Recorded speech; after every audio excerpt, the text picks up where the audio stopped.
Hoy en Conciencia hablaremos sobre el costo de la inseguridad.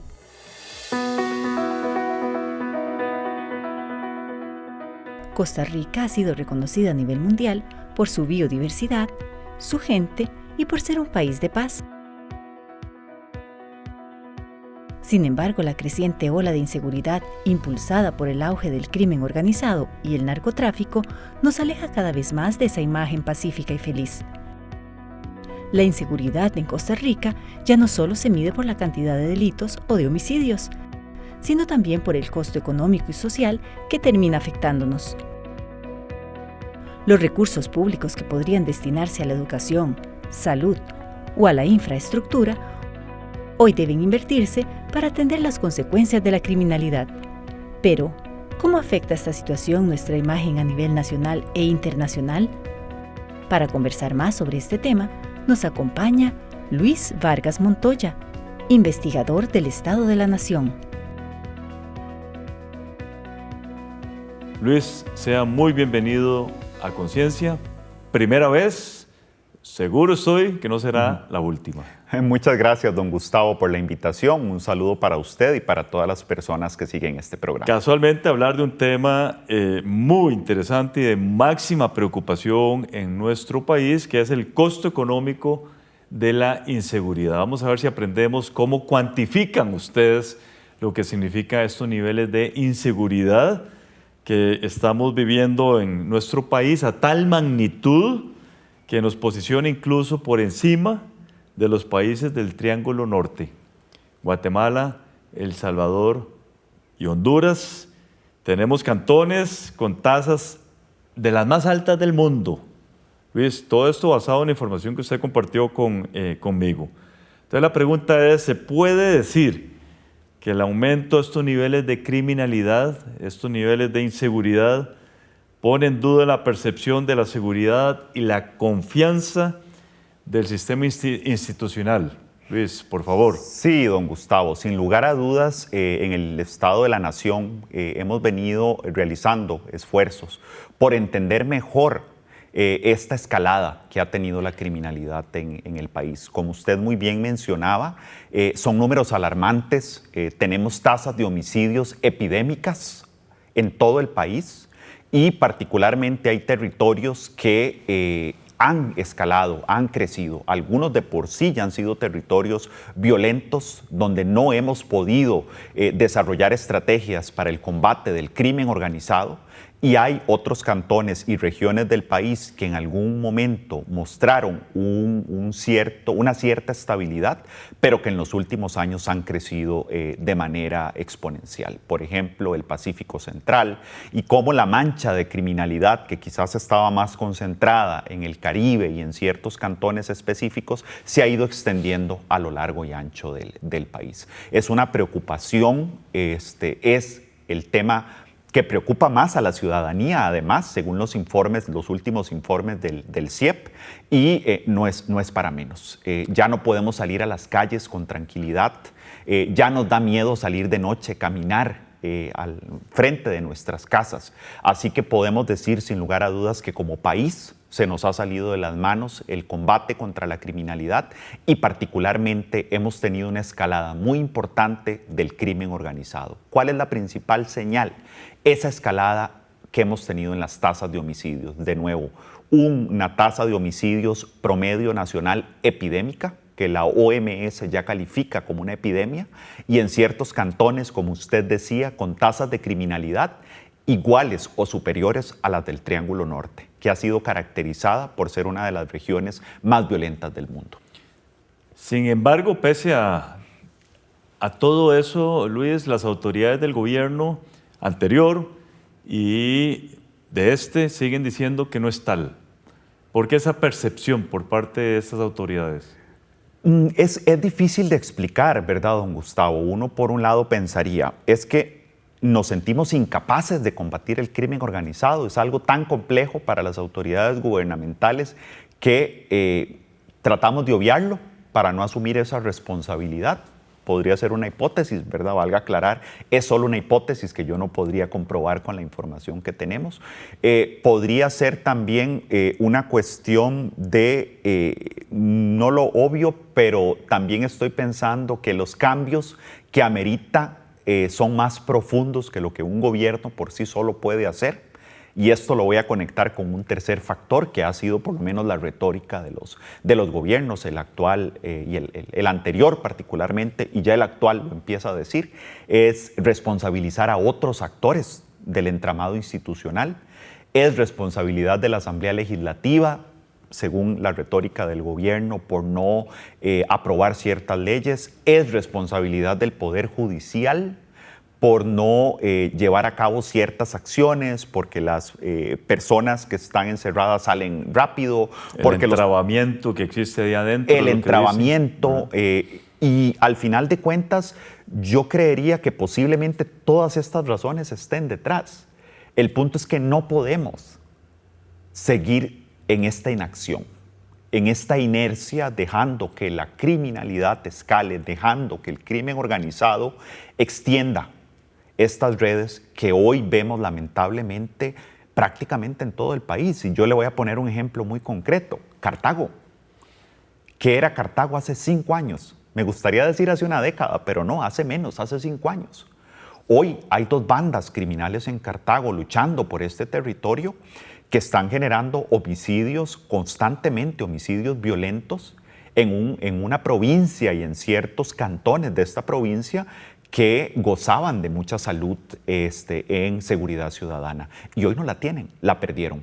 Y me temo que muchos de estos procesos de pérdida de seguridad hasta cierto punto son irreversibles.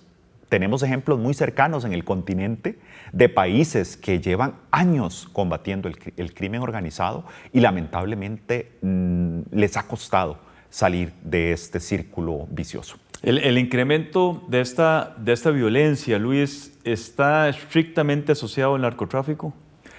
Podríamos decir que es el corazón. El crimen organizado, sin lugar a dudas, tiene su corazón en el narcotráfico, ¿verdad? En los psicotrópicos y el trasiego de drogas. Recordemos que estamos en un punto clave para el trasiego de drogas.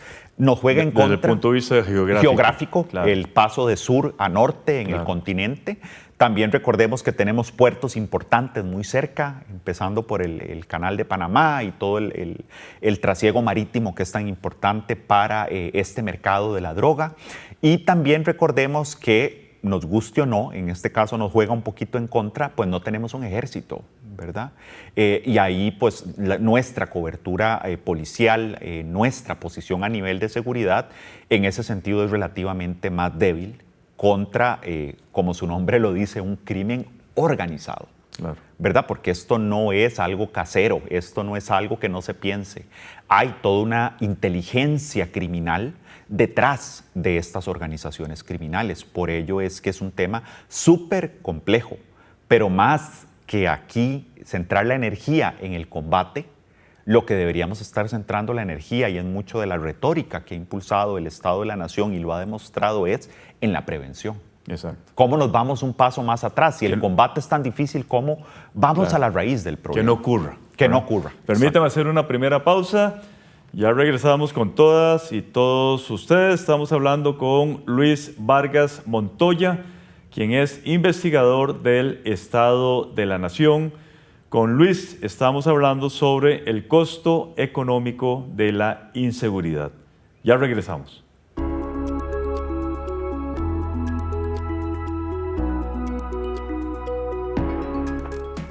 Según datos del Organismo de Investigación Judicial, OIJ, Costa Rica cerró el año 2025 con 873 homicidios dolosos.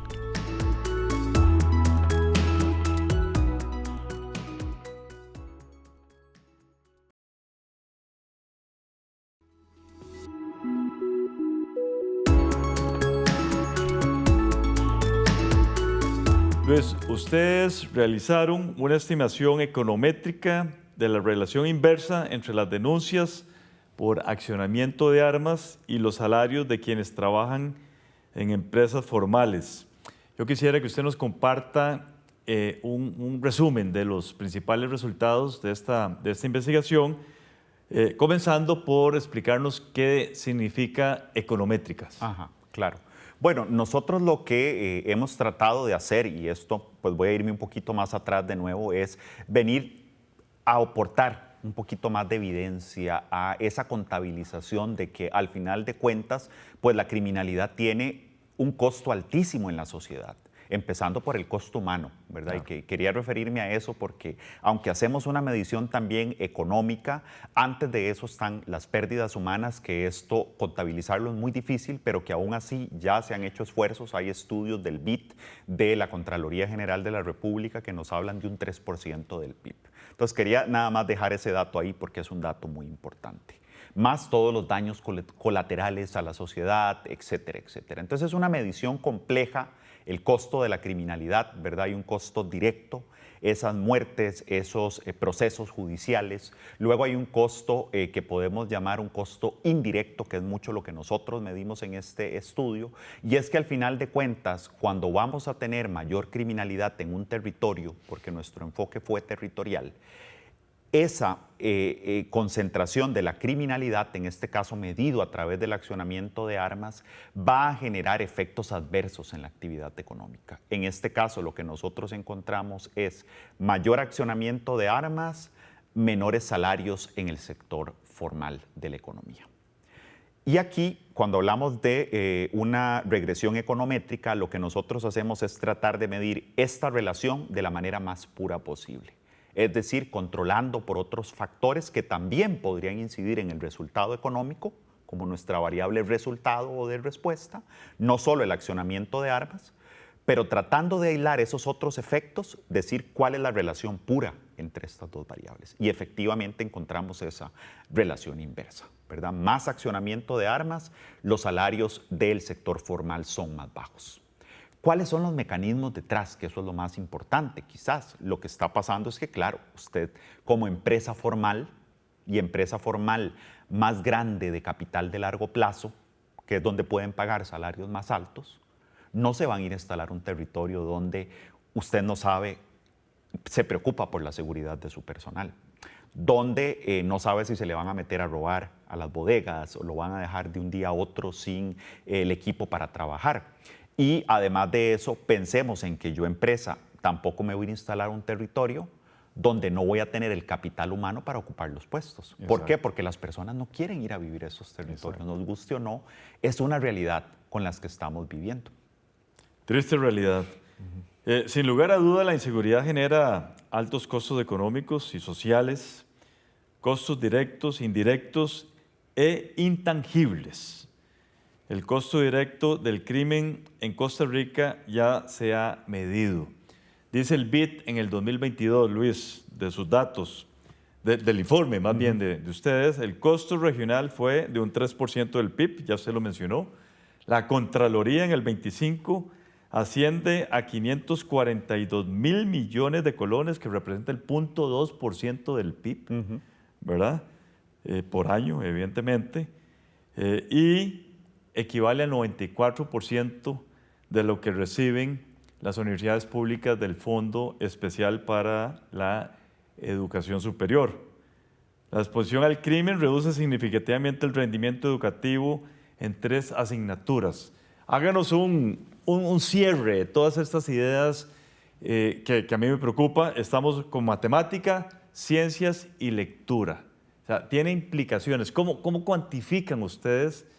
O no sería la palabra cuantifican. ¿Cómo identifican ustedes el efecto de todo esto en estas 3 materias, Luis? Claro, parte de lo que nosotros hacemos en los informes y en el capítulo particularmente económico, que vemos esta relación entre la criminalidad y el costo que tiene para la sociedad desde el punto de vista económico, es decir, vea, esto es mucho más complejo. Como usted mencionaba, hay costos directos, el costo de ir a juicio, el costo de las personas ahí encerradas, que es capital humano que no está produciendo. Pero también están esos costos indirectos como el estudio que ya mencioné. Pero hay otros costos que son inducidos. ¿Por qué? Porque hay otros estudios que ya se han hecho de investigadores internacionales en Costa Rica que demuestran que en los territorios más violentos genera pérdidas en el rendimiento educativo, pérdidas en el capital humano. Eso es pérdida en el desarrollo. También sabemos que esos crímenes o esos territorios con mayor criminalidad tienen otras pérdidas intangibles, como usted mencionaba, don Gustavo, que es esa pérdida de paso de seguridad, algo que llamamos el bienestar y particularmente le llamamos el bienestar subjetivo, el que yo reporto. Nuevamente, usted ya sabe que hay lugares donde las personas dicen veda, literalmente autoveda, después de las 6 de la tarde, ¿verdad? Aquí hay un encierro porque yo en mi barrio, después de esta hora no puedo salir. Todo eso tiene un costo que es muy difícil de medir, es intangible hasta cierto punto, pero que quizás... El cobro de peajes, por ejemplo, en algunas comunidades. Usted diga, yo no puedo cruzar de aquí a cierta hora, en su propia casa, en su propio barrio. Son muchas cosas, entonces este es un fenómeno muy complejo. Otra cosa que quizás no está mencionado ahí, pero que lo menciono, y es que aquí hay daños colaterales y hay actividades conexas. Ya no se trata solo de homicidios, también se trata de cibercrimen, también se trata de robos a la propiedad, también se trata de violencia contra las mujeres, también se trata de violencia infantil, porque al final de cuentas esto hace que la atmósfera de los territorios sea más violenta en términos generales.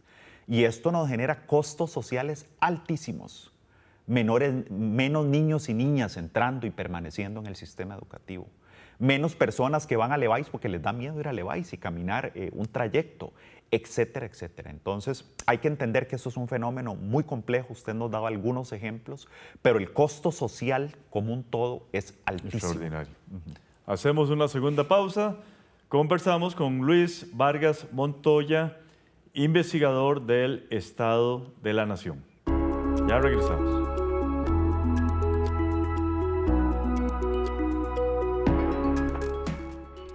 Según datos del Centro de Investigación y Estudios Políticos, CIEP, cerca del 45% de la población identifica la criminalidad como el problema principal del país.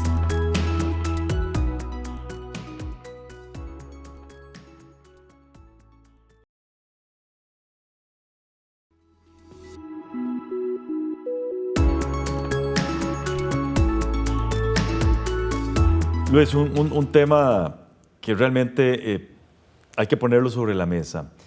El impacto de todo lo que hemos hablado en la disminución de la visitación extranjera, turismo.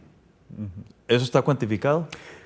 Tenemos alguna cuantificación preliminar y aquí quiero ser, pues también estamos hablando de ciencia, ¿verdad? Estamos hablando de un rigor científico en el informe Estado de la Nación. Nosotros ya tenemos una medición preliminar donde lo que vemos es un patrón que conforme se han dado alertas importantes, por ejemplo, de embajadas, de noticias importantes en periódicos reconocidos a nivel mundial y particularmente de aquellos países como los Estados Unidos, de donde provienen muchas de las personas que nos visitan, mucho del turismo extranjero, cuando hay una mala noticia o cuando hay una alerta, la visitación extranjera en el país decrece. Valga aclarar que no hemos podido, por falta de datos, hacer una medición más robusta, una medición econométrica como la que hablábamos antes, donde podamos aislar otros efectos y decir, bueno, no es solo la criminalidad, también es el tipo de cambio que puede afectar competitividad, también es que otros destinos están siendo más atractivos,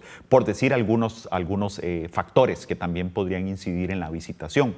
Pero sí vemos ya un patrón, ya vemos una relación que nos dice cuando hay estas alertas, claro, es natural, a la persona turista le da miedo venir a un país donde se dio cuenta que la semana pasada asesinaron a una persona en su casa de habitación, en su casa donde se estaba hospedando, ¿verdad? Ya hemos visto noticias que antes en este país eran poco frecuentes, que es una pareja de personas estadounidenses, una pareja de personas alemanas que se fueron a quedar cerca en una costa de este país y de ahí por robarles las asesinaron. Por supuesto que esto va a generar una aversión, va a generar una contención de la visitación al país. Es un tema que de por sí ya las autoridades y cámaras de turismo han venido señalando y que nosotros desde el informe Estado de la Nación ya lo tocamos en la edición 2025, pero que creemos que no acaba ahí. Nos amerita hacer estudios con mayor profundidad Nos amerita incluso ir al campo y entender un poquito qué están pensando las personas turistas, pero yo creo que es un sentir que incluso tenemos los ciudadanos y ciudadanas costarricenses. Claro. Cuando invitamos a un amigo extranjero al país, una amiga extranjera, siempre decimos, ¿a dónde lo llevo?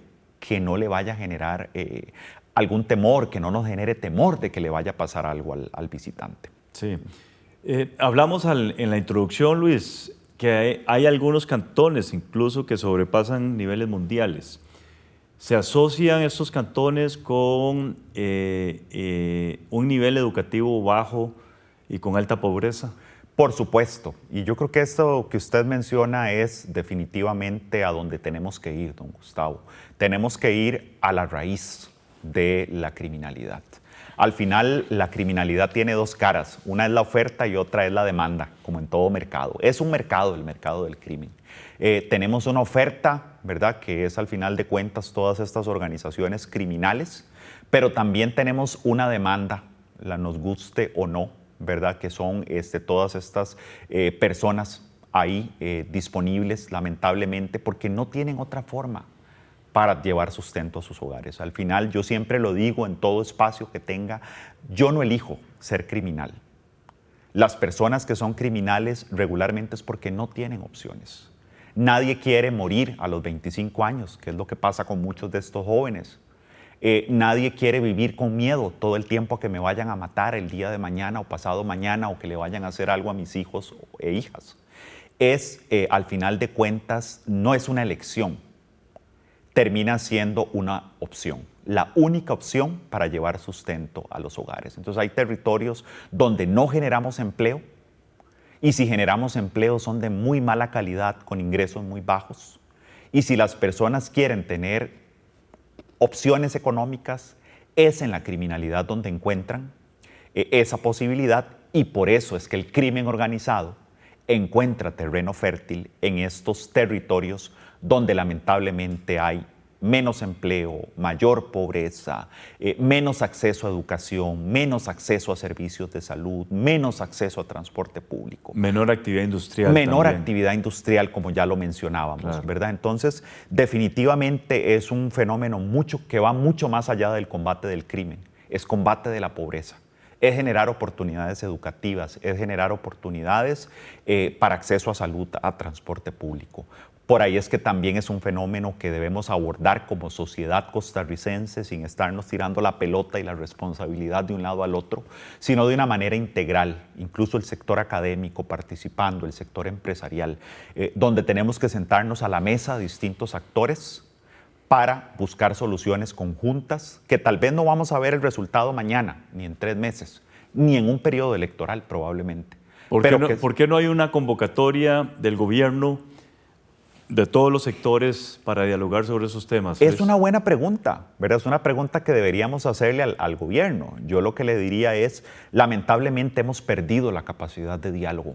Es mucho más fácil la culpa, el culpabilizar a alguien más, que el sentarnos a la mesa y estar dispuestas a escuchar qué estamos haciendo mal, pero también qué estamos haciendo bien. Pero esa parte de la crítica no estamos teniendo la apertura a la crítica, a una crítica constructiva al final. Yo creo que aquí es entender que esto no es un problema ni de un actor ni del otro, es un problema de la sociedad. Claro. Y la manera de abordarlo es así, trabajando en una mesa. Definitivamente esa mesa de diálogo tiene que estar y algo que tenemos que decir con toda claridad es que el responsable de formar esa mesa de diálogo, sin lugar a dudas, debe ser el gobierno de la República. Luis, muchísimas gracias. Desde luego le vamos a dar continuidad a estas investigaciones de ustedes, así que no descarto que lo invitemos nuevamente a muy corto plazo.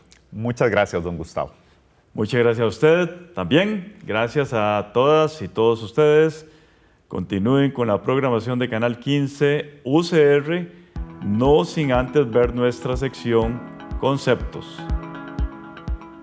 Hola, les doy la más cordial bienvenida a Conceptos. Soy Catalina Lao y voy a definir y poner en contexto algunas de las palabras que se dijeron en el programa. Por ejemplo, lo que dijo la persona invitada aquí. lo que deberíamos estar centrando la energía y en mucho de la retórica que ha impulsado el Estado de la Nación y lo ha demostrado es... La retórica es el arte y la disciplina de usar el lenguaje para persuadir, conmover o deleitar a una audiencia. Esta disciplina consiste en saber estructurar ideas de forma clara, lógica y emocional para lograr que el oyente o el lector apoye un mensaje específico. En este caso, el investigador usa este concepto para referirse al discurso usado por el Estado de la Nación para hacer conciencia y tratar de atacar los problemas de inseguridad desde su origen para prevenirlos antes de que ocurran. También voy a definir la palabra que usó en la siguiente frase. Y aquí, cuando hablamos de una regresión econométrica, lo que nosotros hacemos es tratar de medir. Una regresión econométrica es una técnica estadística que mide cómo una variable económica cambia cuando se modifican otras variables. Los economistas la usan para entender qué factores afectan un problema financiero. Pero en este caso, el investigador la usa para medir el nivel de criminalidad en un territorio basándose en la relación que existe entre el aumento del uso de armas de fuego y los bajos salarios de la población. Esto fue Conceptos. Los invito a acompañarnos en cada programa de Conciencia. Recuerde que puede ver este y otros programas en nuestro canal de YouTube y seguirnos en nuestra página de Facebook. Hasta la próxima.